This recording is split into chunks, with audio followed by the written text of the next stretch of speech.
नमस्कार दोस्तों, कैसे हैं आप लोग। उम्मीद करता हूं कि सभी लोग अच्छे होंगे। आइए आते हैं अपने टॉपिक पे। आज हम लोगों का टॉपिक जो है वह कार्यपालिका का दूसरा जो सबसे महत्वपूर्ण पर्सन होता है उसके संदर्भ में हम लोग आज पढ़ेंगे, यानी कि उपराष्ट्रपति महोदय के संदर्भ में आज हम लोग जानेंगे इनकी शक्तियों के बारे में, इनके कार्यों के बारे में और किस आर्टिकल से लेकर के किस आर्टिकल के संदर्भ में उपराष्ट्रपति महोदय के बारे में उल्लेख किया गया है। देखिए, आप लोग संघीय कार्यपालिका पढ़ रहे हैं। संघीय कार्यपालिका में आपको हम लोगों ने बताया था, आप लोगों ने पढ़ा भी है, पिछले जो वीडियोस देखे हैं उसमें सारी चीज़ें स्पष्ट रूप से बता दी गई हैं। जो बच्चे नहीं देखे हैं वो लोग चाहें तो वीडियो देख सकते हैं, उसमें सारे कॉन्सेप्ट आपको क्लियर हो जाएंगे। तो उसमें आपने देखा कि राष्ट्रपति महोदय के बारे में सारी बातें, सारा विवरण अनुच्छेद 52 से लेकर के अनुच्छेद 62 तक राष्ट्रपति महोदय के बारे में जो 10 अनुच्छेदों में विवरण दिया गया था उनके संदर्भ में हम लोगों ने अच्छी तरीके से इसको समझ लिया। साथ ही साथ हम लोगों ने पढ़ा था राष्ट्रपति की जो शक्तियां हैं उनके संदर्भ में भी हम लोगों ने थोड़ी संक्षिप्त चर्चा की थी। उसको आप लोग और डिटेल में कहीं जब चर्चा होगी तो उस पर हम लोग बात करेंगे।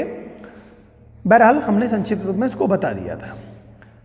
साथ ही साथ आज हम लोग उसी क्रम में आगे बढ़ते हुए अनुच्छेद 62 के बाद से लेकर के अनुच्छेद 63 से लेकर 69 तक उपराष्ट्रपति महोदय के बारे में जो उल्लेख किया गया है उसके बारे में आज हम लोग जानेंगे।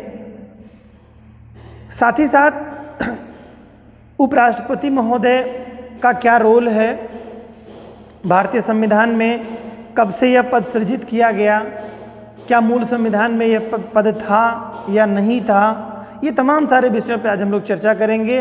और इनके पद की उपयोगिता क्या है, क्या कोई महत्ता है इनके पद की, इसके बारे में भी चर्चा करेंगे और साथ ही साथ समस्त अनुच्छेदों का भी उल्लेख करेंगे।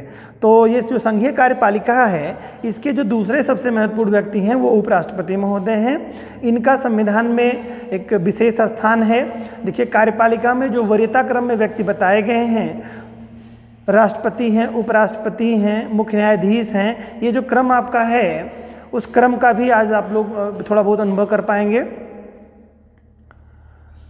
जितने भी टॉपिक आप लोग पढ़ रहे हैं बच्चों, उन सारे टॉपिक, ये सारे टॉपिक जो हैं काफ़ी महत्वपूर्ण हैं। पॉलिटी एक ऐसा विषय है जो कि आपको कंपटीशन में बहुत महत्वपूर्ण भूमिका अदा करता है। ये जब भी आप कोई भी लेख लिखेंगे, जब भी आप कोई राजनीतिक चर्चा करेंगे, राष्ट्रीय स्तर पर किसी स्तर की जो कोई बात करेंगे, तो आपको उस संविधान के जो द्वारा प्रदत्त व्यक्तियों के जो पद हैं उनके बारे में आपको जानकारी होने के उपरांत ही आप उस पर कुछ बेहतर तरीके से बताने की स्थिति में हो पाएंगे। और ये एग्ज़ाम में इतना ज़्यादा महत्वपूर्ण होता है कि इंटरनेशनल रिलेशन वगैरह सब इसी पे बेस्ड होते हैं। जितनी भी सामाजिक गतिविधियां हैं भारत में किसी भी पद को लेकर के, वो सब कुछ पॉलिटी के अंतर्गत आता है। तो पॉलिटी देखने में तो बहुत संक्षिप्त है, लेकिन इसकी समझ अच्छी होनी बहुत ही महत्व रखता है ये। और ये महत्वपूर्ण सेगमेंट जिनसे अगर छूटता है तो वो समझिए कि अपने आप को वो खुद धोखे में रख रहे हैं। तो बेहतर यही होगा कि सभी लोग इसको बहुत अच्छी तरीके से अपने इस पर वेटेज देते हुए इसको पढ़ें। आइए स्टार्ट करते हैं अपने विषय को और जानने का प्रयास करते हैं कि उपराष्ट्रपति के महोदय के बारे में क्या क्या, एक एक अनुच्छेदों में कुछ डिटेल दी गई हैं, फिर मैं एक एक डिटेल उसके बारे में आपको और भी शेष करता चल रहा हूं। आइए जानते हैं। तो पहला अनुच्छेद जो है, अनुच्छेद जो 63 है, वह यह कहता है, जैसे अनुच्छेद 52 कहता था भारत का एक राष्ट्रपति होगा, उसी तरह से अनुच्छेद 63 कहता है भारत का एक उपराष्ट्रपति होगा, है ना। और ये जो व्यक्ति होगा वो दूसरे नंबर का वरीयता क्रम में रहने वाला व्यक्ति होगा, तो भारत का एक उपराष्ट्रपति होगा। पहला आर्टिकल तो सीधी सी सिंपल सी बात यही कहता है कि भारत का एक उपराष्ट्रपति होगा, ठीक है, इसकी चर्चा कर देता है। इसमें कुछ विशेष है नहीं, जैसे कि उसमें केवल इंडिकेट किया गया है। और भी इसी से रिलेटेड अगला अनुच्छेद आपका है अनुच्छेद 64। इसमें क्या कहा गया है, उपराष्ट्रपति राज्यसभा का पदेन सभापति होगा, ठीक है, पदेन सभापति होगा तथा वह अपनी पदावधि के दौरान अन्य कोई लाभ का पद नहीं ग्रहण करेगा। तो देखिए एक बात जान लीजिए कि हमारे यहाँ जो उपराष्ट्रपति महोदय हैं, इनका संविधान में तो उल्लेख है कि भारत का उपराष्ट्रपति होगा, लेकिन ये जो कार्य अपने जो सारे कार्य संचालित करते हैं, यह उपराष्ट्रपति एक तरह से कहिए कि कोई स्पेशली वर्क नहीं करते हैं। ये राज्यसभा के जो राज्यसभा, हमारे दो सदन होते हैं, संसद दो सदनों से मिलकर के बना होता है, लोकसभा और राज्यसभा। तो राज्यसभा जो होती है उसका सभापतित्व जो, यानी कि उसकी अध्यक्षता कहिए, वहाँ पर अध्यक्ष शब्द नहीं यूज किया जाता है, वहाँ सभापति शब्द यूज किया जाता है। जैसे लोकसभा के लिए लोकसभा अध्यक्ष होते हैं, उसी तरह से राज्यसभा में राज्यसभा अध्यक्ष न कह करके उसे सभापति कहा जाता है। तो उपराष्ट्रपति महोदय जो है सभापतित्व करते हैं, वहाँ के सभा का संचालन करते हैं, उसकी देखरेख करते हैं, ठीक है। और जो जैसे लोकसभा अध्यक्ष में आप देखते हैं कि जो स्पीकर महोदय करते हैं, सेम वही भूमिका जो है राज्यसभा में उपराष्ट्रपति महोदय की होती है, लेकिन उस समय जब वो उस कार्य को कर रहे होते हैं तो सभापति कहलाते हैं। और जितना भी उनको पावर मिली है, जितनी भी चीज़ें उनको एक तरह से कहिए जो उनको सैलरी वगैरह या भत्ते वगैरह जो दिए जाते हैं, वो सब सभापति के आधार पे ही दिए जाते हैं, ना कि उपराष्ट्रपति के, ठीक है। तो नाम तो इनका दिया गया है, पदनाम भी है, लेकिन उनको सारी जो सुविधाएं मिलती हैं वो सभापति के आधार पर ही मिलती हैं, ठीक है।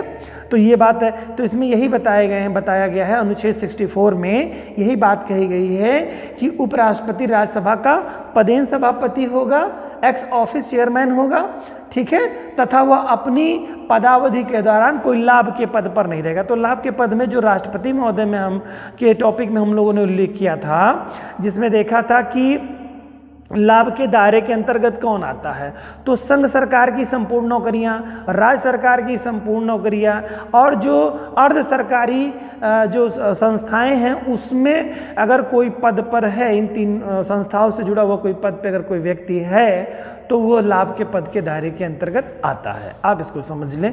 और किसी भी तरह का, चाहे वो कोई भी पद हो, यानी कि आप जैसे समझिए कोई मंत्री हो, है ना, राष्ट्रपति हो, उपराष्ट्रपति हो, तो बहरहाल तो हम लोग उपराष्ट्रपति के बारे में बात कर रहे हैं, लेकिन आपको मैं एक बार फिर से रिवाइज करा दे रहा हूँ। आप इसको समझ लें कि राष्ट्रपति हैं, उपराष्ट्रपति हैं, राज्यपाल हैं, ठीक है, मुख्यमंत्री हैं, प्रधानमंत्री हैं, या मंत्री परिषद या किसी भी स्तर का मंत्री है, निसंघीय मंत्री है, संघ सरकार में मंत्री हैं, राज्य सरकार में कोई मंत्री, ये सारे पद जो हैं लाभ के पद के अंतर्गत नहीं आते हैं। तो आपको मैंने बताया है कि जैसे अपने राष्ट्रपति महोदय में देखा था, सेम वही प्रक्रिया उपराष्ट्रपति महोदय में भी होगी, ठीक है। तो लाभ के पद पे नहीं रहेंगे। और मान लो किसी सदन के सदस्य राष्ट्रपति महोदय में था कि जैसे राष्ट्रपति निर्वाचित किए जाएंगे तैसे तत्काल प्रभाव से वो किसी भी सदन के अगर सदस्य हैं, चाहे संसद के सदस्य हैं, संसद के किसी सदन के सदस्य हैं, या राज्य विधानसभाओं के विधानमंडल के किसी सदन के सदस्य हैं, तो वो तुरंत वो स्वतः से वो पद समाप्त हो जाएगा। राष्ट्रपति में जो होता था वही सेम उपराष्ट्रपति महोदय में भी होगा। जैसे ही उपराष्ट्रपति का पद ग्रहण करेंगे तो अगर ये एमएलए हैं तो वो समाप्त हो जाएगा, वो पद रिक्त मान लिया जाएगा, और अगर सांसद हैं तो वह भी पद रिक्त मान लिया जाएगा। समझ गए होंगे आप लोग। तो सेम वही स्थिति आ रही है जो राष्ट्रपति महोदय में ही थी यहाँ पे, ठीक है। और वही कोई लाभ का पद नहीं धारण करेंगे। ये मूलभूत बेसिक चीज़ें जो थी आपकी राष्ट्रपति महोदय से काफ़ी कुछ इसमें मेल खाता हुआ होगा, ठीक है। जैसे उनके बारे में जो शपथ वगैरह का प्रारूप है या कुछ और चीज़ें हैं, जैसे कि उनके निर्वाचन के लिए, ये सब तमाम सारी थोड़े महाभियोग वाले पॉइंट पे थोड़ा सा अंतर है, वो सब अभी हम लोग आगे चर्चा करेंगे। और लगभग काफ़ी कुछ कमोबेश चीज़ें राष्ट्रपति से मेल खाती हुई हैं इनकी, ठीक है। तो ये तो दूसरा अनुच्छेद आपका हो गया, अनुच्छेद 64 हो गया, ठीक है, उपराष्ट्रपति महोदय में। नेक्स्ट है बच्चों अनुच्छेद 65। इसमें क्या बताया गया है, उपराष्ट्रपति को कार्यवाहक राष्ट्रपति के रूप में कार्य करने हेतु सशक्त किया गया है। बहुत ही महत्वपूर्ण बिंदु है ये, इसको जानना। इसमें सारी चीज़ें मतलब काफ़ी कुछ इसमें अनुच्छेद जो 65 है ये बहुत महत्वपूर्ण बात कहता है। यह कहता है कि उपराष्ट्रपति कार्यवाहक राष्ट्रपति के रूप में क्या करेगा, कार्य करेगा। कार्यवाहक राष्ट्रपति के रूप में कार्य करेगा कब की स्थिति में करेगा, जब राष्ट्रपति का पद रिक्त हो, यानी उनकी मृत्यु हो चुकी हो किसी कारण से, या कुछ ऐसी स्थिति हो कि अपंगता की स्थिति हो, अस्वस्थता की स्थिति हो, तमाम सारे विषय इस पर हम लोग चर्चा करेंगे। उस स्थिति में उपराष्ट्रपति महोदय राष्ट्रपति का कार्यभार देखेंगे, ठीक है। और जब राष्ट्रपति का कार्यभार देखेंगे उपराष्ट्रपति महोदय, तो चूंकि उपराष्ट्रपति को अपना स्वतः के पद का कोई वेतन भत्ता तो मिलता नहीं है, तो राज्यसभा के सभापतित्व करने का उनको वेतन मिलता है। तो उस समय जब वो राष्ट्रपति के रूप में कार्यवाहक राष्ट्रपति का कार्य कर रहे होंगे, तो उस समय उनको राष्ट्रपति के पद से रिलेटेड जितने भी सुविधाएं हैं, जो उनको वेतन भत्ते हैं, वो सब राष्ट्रपति महोदय के मिलेंगे। और उस दरमियान उनको राज्यसभा का सभापतित्व का जो भत्ता है या उपराष्ट्रपति वाला भत्ता है, जिसको जो सभापति के नाते मिलता है उनको, वो सब उनको बंद रहेगा। ठीक है, तो ये चीज़ रहेगी, थोड़ा सा इस पर ध्यान रखिएगा। आइए बात करते हैं इस पे, तो कब क्या होगा। देखिए, ये कब ऐसी स्थिति आएगी कि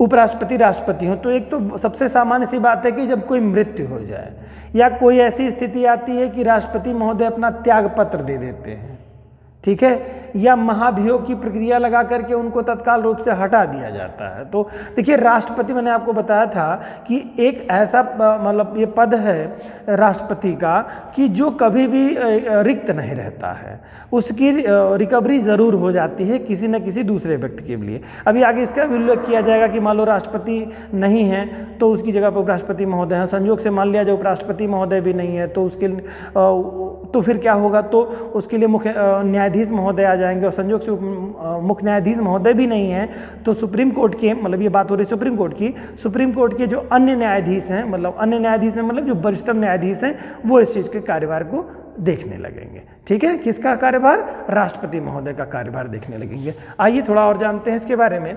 यदि राष्ट्रपति का पद मृत्यु के कारण, त्यागपत्र के कारण या किसी अन्य कारण से रिक्त हो जाए, तो जब तक राष्ट्रपति का निर्वाचन होकर अपना पद नहीं ग्रहण कर लेता है, तब तक उपराष्ट्रपति राष्ट्रपति का कार्य करेगा। ठीक है, कार्यवाहक राष्ट्रपति के रूप में कार्य करेगा। ठीक है, आगे क्या है, इसी प्रकार यदि राष्ट्रपति मान लो कहीं कभी कभी बीमार हो गया, मतलब मृत्यु नहीं हुई है, त्यागपत्र भी उन्होंने नहीं दिया है, कोई और जटिल इस तरह का कारण है, यानी कि अन्य महाभियोग वगैरह भी लगा के नहीं हटाया गया है, तब की स्थिति में क्या होगा, उस स्थिति के बारे में बात कर रहा है। तो अनुपस्थिति हो, तो अनुपस्थिति मान लो कहीं वो राष्ट्र से बाहर गए हों, अनुपस्थिति की स्थिति में कहीं वो राष्ट्र के बाहर हो और तात्कालिक रूप से कोई ज़रूरत पड़ जाए कि नहीं अब राष्ट्रपति की यहाँ पर आवश्यकता है, तो उस समय उपराष्ट्रपति उस कार्यभार को देखेंगे।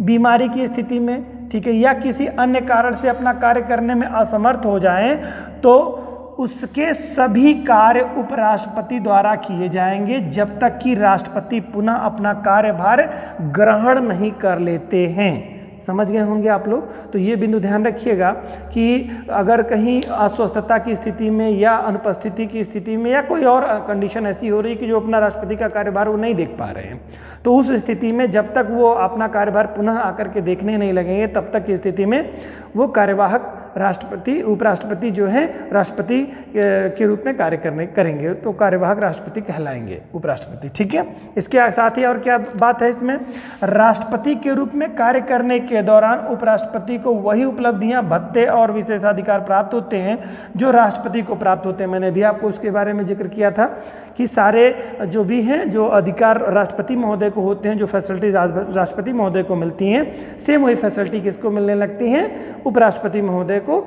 जब वो राष्ट्रपति का कार्य कर रहे होते हैं। और स्थिति वही मैंने बताई थी कि राष्ट्रपति अगर हैं और अनुपस्थित हैं तो उनका कार्य कौन देखेगा, उपराष्ट्रपति देखेगा, और उपराष्ट्रपति भी अनुपस्थित हैं तो सुप्रीम कोर्ट का मुख्य न्यायाधीश देखेगा, अगर वह भी अनुपस्थित है तो वरिष्ठतम सुप्रीम कोर्ट का वरिष्ठतम जो मुख्य न्यायाधीश होगा वह कार्य को देखेगा। ये मतलब कार्यवाहक राष्ट्रपति के रूप में कार्य करने लगता है तुरंत। ये सिस्टम समझिए, यानी कि मैंने वही बताया आपको कि राष्ट्रपति महोदय नहीं हैं किन्हीं कारणों से, तो तुरंत उपराष्ट्रपति महोदय राष्ट्रपति का कार्य देखने लगे। संयोग से वह भी नहीं है, चाहे वो मृत्यु, मतलब किसी भी कंडीशन में खाली होना चाहिए, पद खाली हो गया किसी भी कंडीशन में, तो तुरंत मुख्य न्यायाधीश उस पद को देखने लगेंगे। मुख्य न्यायाधीश महोदय भी नहीं है तो सीधे उसके बाद तुरंत सुप्रीम कोर्ट के जो वरिष्ठतम न्यायाधीश होंगे वो उस कार्य को देखने लगेंगे। किस कार्य को? राष्ट्रपति के कार्य को देखने लगेंगे। ठीक है, और एक बार ये भारत में ऐसा हुआ है, कब, 1969 में, जब जाकिर हुसैन साहब की मृत्यु हो जाती है। उस समय क्या होता है कि बीबी गिरी जो उपराष्ट्रपति महोदय रहते हैं वो कार्यवाहक राष्ट्रपति का कार्य देखने लगते हैं, लेकिन संयोग से उस समय चुनाव होता है राष्ट्रपति का, तो उसमें बीबी गिरी महोदय भी पार्टिसिपेट करते हैं, भाग ले लेते हैं, तो उस कारण से उपराष्ट्रपति पद भी खाली हो जाता है। तो उस समय राष्ट्रपति और उपराष्ट्रपति दोनों का पद खाली हो जाता है। उस स्थिति में मुख्य न्यायाधीश महोदय सुप्रीम कोर्ट के जो थे हिदायतुल्लाह साहब उस समय थे 1969 में, तो इनको कार्यवाहक राष्ट्रपति का कार्य दे दिया गया था। समझ गए होंगे आप लोग बात को। तो वही बात बताई गई यहाँ पे 1969 में जाकिर हुसैन, बीबी गिरी और हिदायतुल्लाह, मतलब ये सीक्वेंस में बनता चला गया है, यानी कि उपराष्ट्रपति महोदय राष्ट्रपति का कार्य देख रहे थे और हिदायतुल्लाह साहब जो हैं जब दोनों लोगों का पद खाली हो गया था, तो उस स्थिति में हिदायतुल्लाह साहब मुख्य न्यायाधीश के साथ साथ जो है राष्ट्रपति का भी कार्यभार देख रहे थे।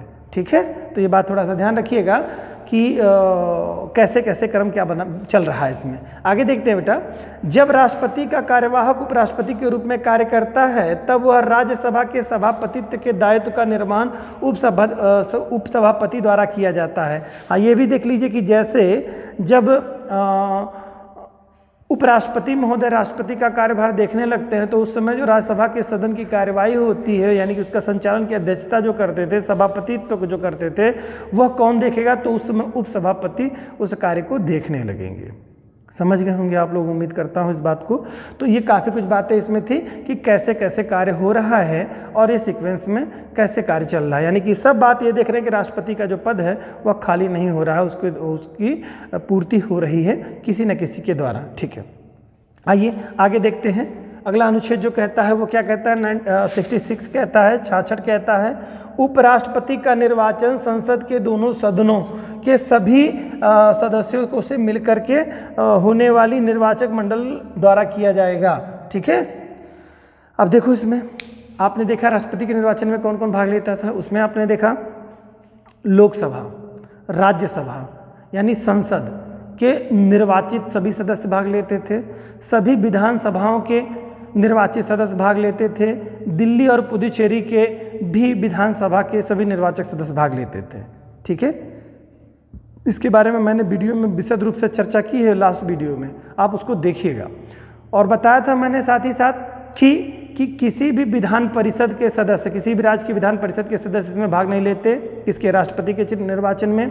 और जितने भी लोकसभा और राज्यसभा में मनोनीत सदस्य हैं वो भी भाग नहीं लेते, विधानसभाओं के मनोनीत सदस्य भाग नहीं लेते, ये सब मैंने बताया था आपको। यहाँ पर क्या होगा, उपराष्ट्रपति के महोदय के चुनाव में ध्यान रखिएगा केवल संसद के सदस्य भाग लेते हैं, किसी राज्य की विधानसभा के सदस्य भाग नहीं लेते। ये बात बहुत अच्छी तरीके से आप समझ लीजिए, बस माइनर थोड़ा सा अंतर है, बाकी कमोबेश चीज़ें उसी से रिलेटेड, राष्ट्रपति महोदय से ही रिलेटेड है। तो क्या होता है, केवल संसद के सदस्य भाग लेते हैं। और संसद के सदस्यों में से कौन कौन से सदस्य आपके आएंगे? लोकसभा और राज्यसभा। और इसमें क्या होगा कि जो निर्वाचित सदस्य राष्ट्रपति के हिस्से में भाग लेते थे निर्वाचन में, यहाँ पर सभी सदस्य भाग लेंगे, यानी कंप्लीट सदस्य भाग लेंगे, जो मनोनीत सदस्य हैं वो भी भाग लेंगे। किसके निर्वाचन में? उपराष्ट्रपति के निर्वाचन में। क्यों? क्योंकि जो सदस्य नॉमिनेटेड जो मेंबर होते हैं, यानी कि जिनको नॉमिनेट कर दिया जाता है, गैर निर्वाचित होकर के वो आते हैं, मनोनीत किए जाते हैं, जो उनको राष्ट्रपति तो करते नहीं, राष्ट्रपति महोदय करते हैं, उपराष्ट्रपति महोदय तो करते नहीं, इस नाते उनको उपराष्ट्रपति महोदय के इसमें भाग लिया जाता है। ठीक है, तो ये बात ध्यान रखिएगा कि निर्वाचन में भाग कौन लेता है और इनकी योग्यता के संदर्भ में क्या है। तो योग्यता में सीधी सी बात है, आप जान लीजिए। देखिए 35 वर्ष की आयु पूरी कर चुका हो, भारत का नागरिक हो, है ना। जो राष्ट्रपति महोदय में था वो सेम वही था। वहाँ पर राष्ट्रपति में आपने देखा था कि वह लोकसभा के सदस्य के रूप में निर्वाचित होने की योग्यता रखता हो, ये बात थी। लेकिन यहाँ राज्यसभा के लिए जो बात कही जाएगी उसमें ये बताई जाएगी कि राष्ट्रपति उपराष्ट्रपति के लिए कि देखिए वहाँ पर क्या लोकसभा, एक अंतर थोड़ा सा आपको दिखाई देगा कि राज्यसभा के मेंबर्स के लिए लोकसभा के सदस्यों का निर्वाचित होने के लिए आयु जो है क्या हो, वो 25 वर्ष है, और जो राज्यसभा के सदस्यों की आयु के लिए आपकी सीमा ज़्यादा है। लेकिन एक बात आप इसमें सबसे ज़्यादा गुण देखिए कि कोई व्यक्ति 35 वर्ष की आयु जब पूरी करेगा तभी उसमें भाग लेगा, तो वो एज वाला हिसाब किताब आप भूल जाइए कि किसमें 25 वर्ष है, किसमें 30 वर्ष है। ऐसा कुछ करने की ज़रूरत ही नहीं कि आपको 30-35 में हम कंफ्यूज रहे। आपको सीधे जानना है राष्ट्रपति और उपराष्ट्रपति जो है दोनों के लिए 35 वर्ष आयु कम से कम होनी चाहिए। तो इसमें क्या राज्यसभा का सदस्य होने की योग्यता रखता हो, वहाँ पर राष्ट्रपति में क्या था, लोकसभा का सदस्य निर्वाचित होने की योग्यता रखता हो, राष्ट्रपति के लिए है। लेकिन उपराष्ट्रपति महोदय के लिए क्या है, राज्यसभा के सदस्य निर्वाचित होने की योग्यता रखते हों।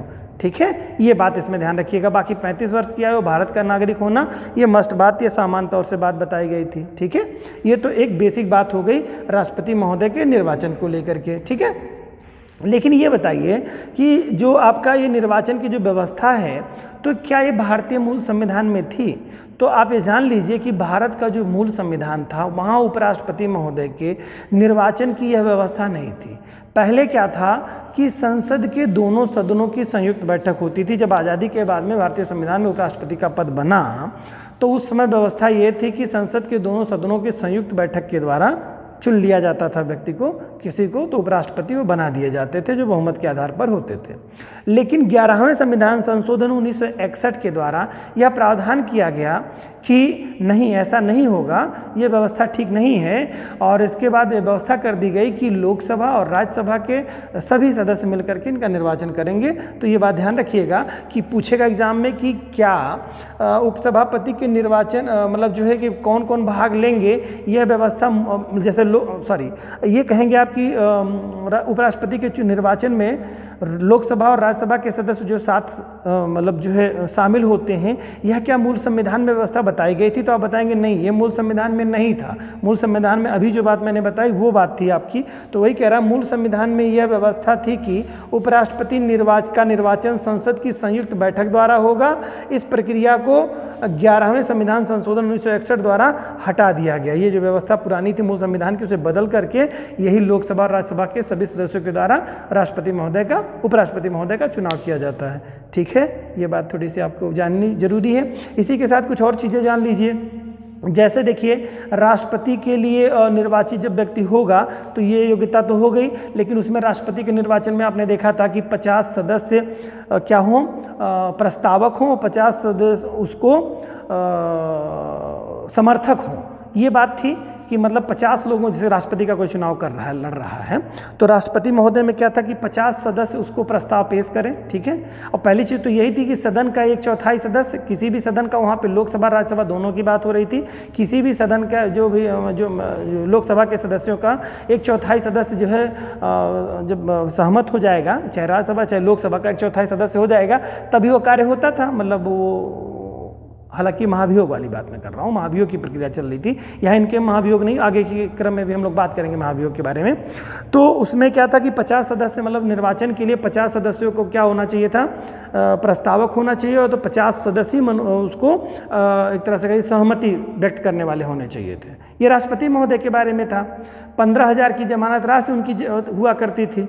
दो बात आपको राष्ट्रपति महोदय से मेल खा रही है। उपराष्ट्रपति महोदय में क्या सदस्यों की संख्या, अगर कोई उपराष्ट्रपति पद का उम्मीदवार है तो उसको 20 व्यक्ति, मतलब उम्मीदवार वही बन सकता है जिसको 20 व्यक्ति क्या करें, उसका प्रस्ताव रखें और 20 व्यक्ति उस पर क्या हो, उस प्रस्ताव का समर्थन करें। वहाँ पर राष्ट्रपति में क्या था, 50 व्यक्ति प्रस्ताव रखें, 50 व्यक्तियों से सिग्नेचर किया हुआ प्रस्ताव आए और 50 व्यक्ति उसको समर्थन में हों। ठीक है, यहाँ पर उपराष्ट्रपति में 20 व्यक्ति होने चाहिए, यानी 20 सांसद होने चाहिए प्रस्तावक और 20 समर्थक होने चाहिए। ठीक है, और धनराशि जो है वही 15,000 रुपये जमानत राशि उसमें जो रखी गई थी, वो राष्ट्रपति महोदय में, वही उपराष्ट्रपति में भी 15,000 रही जमानत राशि है। और जिसको वही सदस्यों का 1/6 नहीं मिलेगा, उसकी जमानत राशि जब्त कर ली जाएगी। तो मूलभूत चीज़ें सब वही राष्ट्रपति महोदय वाली हैं, जिसमें हम लोगों ने बहुत अच्छे से चर्चा की थी। ये बात ध्यान रखिएगा। और ये तो काफ़ी कुछ बातें उसके राष्ट्रपति महोदय से संबंधित, उपराष्ट्रपति महोदय से संबंधित हो गई। अब थोड़ा इनके कार्यकाल और अवधि के बारे में देख लेते हैं। अगला अनुच्छेद जो है, अनुच्छेद 67 है ना, 67वां अनुच्छेद क्या कहता है? यह क्या कहता है, उपराष्ट्रपति का कार्यकाल या पदावधि। तो कार्यकाल पदावधि वही सेम स्थिति है। कार्यकाल और पदावधि में मतलब जैसे उसमें उनका कार्यकाल, जैसे राष्ट्रपति महोदय का 5 साल का कार्यकाल था, उसी तरह से उपराष्ट्रपति महोदय का भी कार्यकाल है। ठीक है, तो लेकिन एक चीज़ में थोड़ा डिफरेंस है। जैसे राष्ट्रपति का पद कभी रिक्त नहीं हो सकता, लेकिन उपराष्ट्रपति के पद के संदर्भ में ऐसी कुछ विशेष व्यवस्था नहीं है कि यह पद रिक्त नहीं हो सकता है। वह पद रिक्त होने की स्थिति में भी हो सकता है। जैसे राष्ट्रपति महोदय उपराष्ट्रपति का जब कार्यभार देखने लगेंगे, उपराष्ट्रपति महोदय जब राष्ट्रपति का कार्यभार देखने लगेंगे तो उस स्थिति में क्या होगा, वो पद खाली हो जाएगा आपका। समझ रहे हैं बात को? तो इसके बारे में कुछ विशेष प्रावधान नहीं है, लेकिन हाँ ये लंबे समय तक खाली नहीं रहेगा। जैसे उपराष्ट्रपति है ही नहीं, राष्ट्रपति महोदय हैं, तो ऐसा नहीं होगा। उसको क्या है, समय रहते पूरा कर लिया जाएगा। ठीक है, समय रहते पूरा कर लिया जाएगा। अगर कोई मृत्यु हो जाती है, किस तरह की स्थिति बनती है, तो उसमें फिर उसको एक समय सीमा के अंदर उनको भी चुनाव करा करके फिर से दूसरे लोगों को मतलब जो है बना लिया जाएगा। लेकिन कार्यवाहक उपराष्ट्रपति बनाने का कोई प्रावधान नहीं है। ठीक है, ये बात इसमें थी। तो राष्ट्रपति का कार्यकाल जो है 5 वर्ष का होता है, 5 वर्ष की वो सेवा देते हैं। और फिर वही स्थिति है कि अगर आपात स्थिति कोई बनती है, अगर उसे पहले देना चाहते हैं तो ये राष्ट्रपति महोदय को अपना इस्तीफा दे सकते हैं। ठीक है, अपना इस्तीफा दे देंगे और जो भी स्थिति बनेगी वो अपना आगे होगा। ठीक है, आगे है उपराष्ट्रपति को उनके पद से हटाने के लिए कोई देखिए एक चीज़ अभी जान लीजिए कि जैसे राष्ट्रपति महोदय को, हाँ इसी में आपके दायरे में आपका आएगा, जैसे राष्ट्रपति महोदय को हटाने के लिए क्या होता है, महाभियोग की प्रक्रिया चलानी पड़ती है। महाभियोग की प्रक्रिया लोकसभा राज्यसभा में से किसी एक सदन में आ सकती थी। ठीक है, लेकिन यहाँ पर क्या है, महाभियोग की प्रक्रिया राष्ट्रपति के जो संचालन में जो होती थी वो यहाँ इतनी जटिल नहीं है। यहाँ थोड़ी सहजता उसमें है। सहजता ये है कि उसमें क्या था कि महाभियोग की प्रक्रिया चलती थी, किसी एक सदन में आता था और लगभग 1/4 सदन के सदस्यों की उसमें सिग्नेचर होने चाहिए। 14 क्या नाम है दिन पहले उनको सूचना देनी चाहिए थी। यही सेम चीज़ यहाँ पे भी की जाएगी कि 14 दिन पहले उनको सूचना दी जाएगी। तो देखिए इसमें चूँकि उपराष्ट्रपति जो है राज्यसभा के सदस्य एक तरह से सदस्य नहीं होते हैं, लेकिन उसका सभापतित्व करते हैं। तो जब राष्ट्रपति को हटाने की बात आएगी तो हमेशा मोस्टली राज्यसभा में ही इस तरह का प्रस्ताव लाया जाता है। ठीक है, लेकिन महाभियोग की प्रक्रिया देखिए वहाँ पर क्या होता था, राष्ट्रपति महोदय अगर कोई संवैधानिक कार्य नहीं होता, मतलब संवैधानिक गलत कार्य करने के आधार पर राष्ट्रपति पे महाभियोग लगाया जाता था। लेकिन यहाँ पर उपराष्ट्रपति के महोदय के लिए कोई ज़रूरी नहीं है कि कोई गैर संवैधानिक कार्य करने लगे तब किया जाए। इनमें कोई भी कारण बता करके उपराष्ट्रपति महोदय को हटाया जा सकता है, सदन चाहे तो। और राज्यसभा में इसका प्रस्ताव आता है। राज्यसभा अगर कोई भी दोष लगा करके उपराष्ट्रपति महोदय को मतलब बहुमत कर देती है, साधारण बहुमत। देखिए वहाँ पर क्या था, राष्ट्रपति में 2/3 बहुमत से सदन में पारित होना चाहिए राष्ट्रपति महोदय का जब महाभियोग लग रहा था। लेकिन यहाँ पर उपराष्ट्रपति महोदय में 2/3 नहीं होगा, राज्यसभा का साधारण बहुमत से भी अगर राज्यसभा पारित कर लेती है और कोई भी दोष लगा करके उनके ऊपर मतलब जो है महाभियोग की प्रक्रिया राज्यसभा करती है तो साधारण बहुमत के द्वारा ही उनको हटाया जा सकता है। और साथ ही साथ बस ये है कि राज्यसभा साधारण बहुमत से उनको पद से हटाने का प्रस्ताव पारित कर दे और लोकसभा उस पर सहमति दे दे, तो लोकसभा में चुनाव कराने की जरूरत नहीं है। वैसे ही वो राष्ट्रपति महोदय उपराष्ट्रपति का पद खाली हो जाएगा। समझ गए होंगे आई होप। चलिए आगे देखते हैं बच्चों। वही कह रहा है कि कोई भी आधार हो सकता है, जिसे उपराष्ट्रपति को उनके पद से हटाने के लिए कोई भी आधार हो सकता है। वहाँ पर क्या, राष्ट्रपति में संवैधानिक आधार, तो संवैधानिक गलत कार्य करने के आधार पर उनको हटाया जा रहा था, हटाने की व्यवस्था है। लेकिन यहाँ पर कोई भी आधार बना करके राज्यसभा उचित समझे तथा राज्यसभा का साधारण बहुमत एवं लोकसभा की सिर्फ सहमति से ही उनको उस पद से हटाया जा सकता है। उम्मीद है आप लोग इस बात को समझे होंगे। ठीक है, कोई अगर आपको प्रॉब्लम होगी तो आप कमेंट बॉक्स में लिख सकते हैं, उसके जवाब हम ज़रूर देंगे। ठीक है, आगे चलिए हम लोग देखते हैं। अगला है अनुच्छेद 68। अनुच्छेद 68 में क्या कहता है, उपराष्ट्रपति की पदावधि समाप्ति से हुई रिक्ति को भरने के लिए निर्वाचन पदावधि की समाप्ति के पूर्व ही करा लिया जाएगा। यानी कि वही 5 वर्ष का कार्यकाल पूरा होने से पहले ही उपराष्ट्रपति महोदय का चुनाव करा लिया जाएगा। ऐसा नहीं है कि बीच में कोई ऐसा हो जाए कि लंबा समय चला गया, अभी उपराष्ट्रपति महोदय का चुनाव नहीं हुआ। तो सभी के लिए कानून है। तो इसमें अनुच्छेद 68 में ये बात यही कह रहा है कि 5 वर्ष कार्यकाल पूर्ण होने से पहले ही उपराष्ट्रपति महोदय का चुनाव करा लिया जाएगा, जैसे राष्ट्रपति महोदय में कहा गया है। ठीक है, साथ ही में और क्या है, संविधान में कार्यवाहक उपराष्ट्रपति, वही जो बात हमने बताई, उपराष्ट्रपति नियुक्त किए जाने का कोई प्रावधान नहीं है, यानी उपराष्ट्रपति कभी नहीं नियुक्त होते हैं। मतलब जो है कार्यवाहक उपराष्ट्रपति कभी नहीं नियुक्त होते हैं। कार्यवाहक राष्ट्रपति होता है लेकिन कार्यवाहक उपराष्ट्रपति नहीं होता है, संविधान में इसका कोई उल्लेख नहीं है। उपराष्ट्रपति पुनर्निर्वाचन के योग्य होता है और वह अपने उस पद पे कई बार चुना जा सकता है, यानी कि कोई व्यक्ति उपराष्ट्रपति कितनी भी बार बन सकता है। ठीक है, जैसे राष्ट्रपति के लिए भी हमारा संविधान मौन है कि कितनी बार कोई व्यक्ति राष्ट्रपति का चुनाव में भाग ले सकता है और राष्ट्रपति हो सकता है। तो उसी तरह से सेम स्थिति यहाँ पर उपराष्ट्रपति महोदय के बारे में है कि वह कितनी बार भी उसमें शामिल हो सकता है। ठीक है, उपराष्ट्रपति के चुनाव में और कितनी बार भी चुन करके आ सकता है, इसमें कोई समय सीमा या उसके अटेम्प्ट नहीं निर्धारित किए गए हैं, कितनी बार ही कोई व्यक्ति उपराष्ट्रपति बनेगा। ठीक है, यही बात इसमें बताई गई है और वो कई बार इसमें निर्वाचित हो सकता है। ठीक है, अगला है बेटा अनुच्छेद 69, लास्ट है। इसमें क्या कह रहा है, उपराष्ट्रपति के शपथ या प्रतिज्ञान के बारे में है।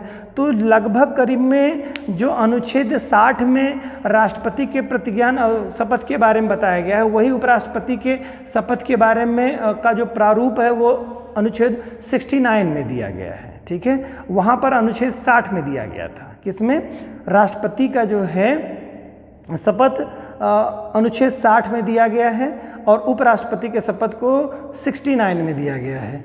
और ये बात जान लीजिए कि सभी पदाधिकारियों के शपथ के बारे में अनुसूची 3 में उल्लेख किया गया है, लेकिन 2 ऐसे पद हैं, राष्ट्रपति और उपराष्ट्रपति, इन दोनों का अनुसूची 3 में उल्लेख नहीं है शपथ। इनके शपथ इंडिविजुअल है। तो एग्जाम में बहुत बार क्वेश्चन आया है, तो इसको आप ध्यान में रखेंगे कि राष्ट्रपति का अनुच्छेद 60 में शपथ दिया गया है और उपराष्ट्रपति का अनुच्छेद 69 में शपथ के बारे में दिया गया है। ठीक है, न कि अनुसूची 3 में। ठीक, दोनों को आप ध्यान में रखिएगा। तो अगला है, इसी में आगे क्या कुछ और बातें हैं। उपराष्ट्रपति को राज्यसभा के सभापति का वेतन मिलता है, मैंने आपसे बताया, अभी जिक्र भी किया इसके बारे में। उसको उसके पद का, उसे अपने पद का कोई वेतन नहीं दिया जाता है। वर्तमान समय में उसका वेतन लगभग कितना है, लगभग क्या मतलब एग्जैक्टली 4 लाख रुपए है। ठीक है, और वो किस पे दिया जाता है, जैसे राष्ट्रपति का जो वेतन दिया जाता है वो कहाँ से दिया जाता था बच्चों, संचित निधि से, तो जिसे कंसोलिडेटेड फंड कहते हैं, वहाँ से दिया जाता है। तो उपराष्ट्रपति महोदय का भी संचित निधि से ही धन दिया जाता है, कंसोलिडेटेड फंड से ही उनको भी धन मुहैया कराया जाता है, जो भत्ते दिए जाते हैं। और क्या है, उपराष्ट्रपति राज्यसभा का सदस्य नहीं होता है। हाँ, ध्यान रखिएगा कि जैसे वो भले सभापतित्व तो करता है लेकिन वो उसका सदस्य नहीं होता है। और जब कभी ऐसी नौबत आती है कि कोई कानून या विधेयक उसमें आया हुआ है और उसमें ऐसी स्थिति बन रही है कि सामान्य स्थिति हो रही है कि मतलब 50-50% की स्थिति बनी है, तब उस स्थिति में सभापति अपना बहुमूल्य वोट दे सकता है और